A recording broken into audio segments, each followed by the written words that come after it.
یہ اگست کا مہینہ ہمارے اس ملک کے اعتبار سے کوئی عام مہینہ نہیں ہے۔ اس مہینے کے اندر ہمیں اللہ نے ایک عظیم نعمت عطا فرمائی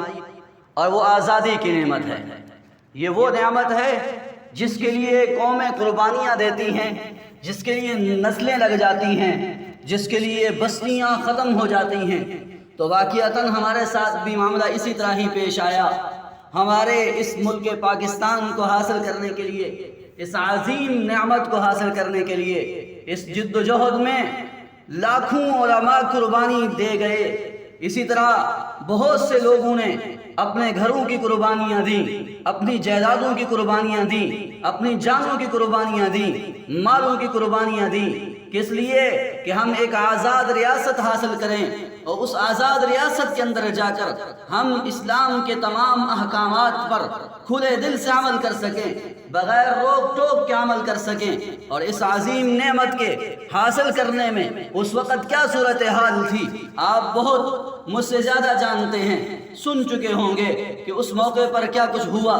اب ہم یہ دیکھیں کہ یہ جو دن آتا ہے 14 اگست کا، یوم آزادی کا دن، اس دن کو ہم نے کیسے گزارنا ہے، اس دن میں ہم نے اپنا معاملہ کیسے رکھنا ہے، اس دن کے اندر ہم نے کس طرح کے امور سر انجام دینے ہیں۔ کیا اسی طرح کہ نکل جائیں روڈوں پر اور لوگوں کے لیے تنگی کا ذریعہ بن جائیں، یا وہ بھی کہ اس متعلق ہمیں اسلام بھی کوئی بات سمجھاتا اور سکھلاتا ہے؟ تو سب سے پہلی بات تو یہ ہے کہ اس دن کے اندر ہم نے جس چیز کا اہتمام کرنا ہے وہ ہے اللہ کے تشکر کا اظہار، اللہ کی اس عظیم نعمت پر شکر گزاری بجا لانا کہ اے اللہ جو تو نے نعمت عطا فرمائی ہے، یقیناً ہم اس کی قدردانی نہیں کر پا رہے کہ جس کے لیے اس ملک کو حاصل کیا گیا تھا کہ اس ملک کے اندر ہم اسلامی نظام نافذ کریں گے، اس میں ہم اسلام کے مطابق زندگی بسر کریں گے، تو ہم اس مقصد میں صحیح معنوں میں کامیاب نہیں ہو پا رہے۔ اے اللہ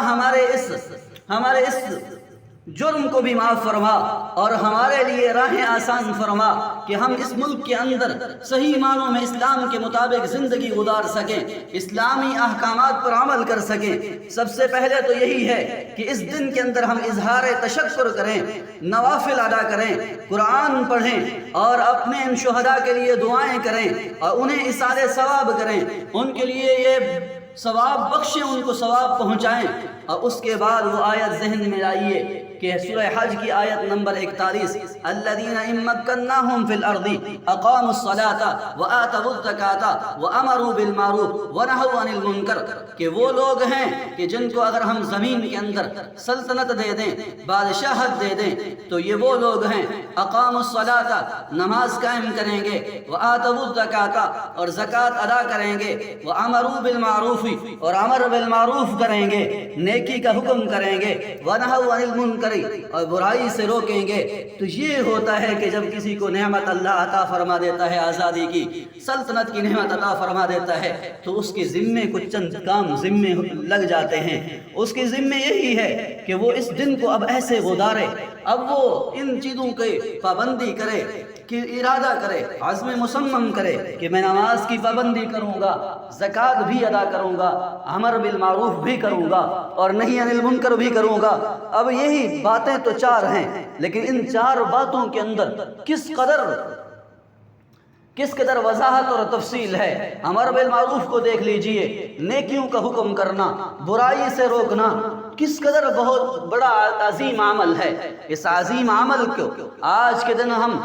پکا ارادہ کریں اس 14 اگست کے موقع پر کہ ہم انشاءاللہ اللہ نے جو نعمت ہمیں عطا فرمائی ہے، ہم اسی نعمت کے پیش نظر ہم ان احکامات کو بجا لائیں گے، ہم اللہ کے ان احکام کو بجا لائیں گے، نماز کی پابندی کریں گے، زکوٰۃ بھی ادا کریں گے۔ اور دوسری بات جو میں ضرور کہنا چاہوں گا وہ یہ ہے کہ اس موقع پر دوسروں کی ایذا رسانی کا ذریعہ بننے کے بجائے، دوسروں کو ایذا پہنچانے کے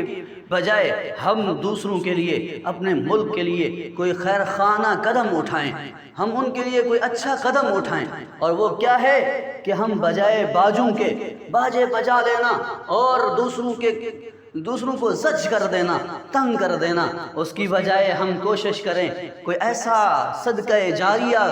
کی صورت بنا لیں، جیسے کوئی پودا لگا دیا، کوئی درخت لگا دیا، کسی غریب کا کوئی تعاون کر دیا، اس کی کوئی محتاجی، اس کی کوئی ضرورت پوری کر دی۔ ایسا کام کریں کہ ہمیں اپنی اس آزادی پر فخر ہو، اس آزادی کے دن پر فخر ہو کہ ہم نے ایک اچھا کام کیا ہے۔ شام کو جب ہم گھر لوٹیں تو ہم اس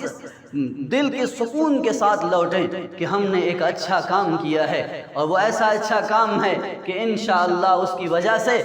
وہ کام چلتا رہے گا اور ہمیں ثواب ملتا رہے گا۔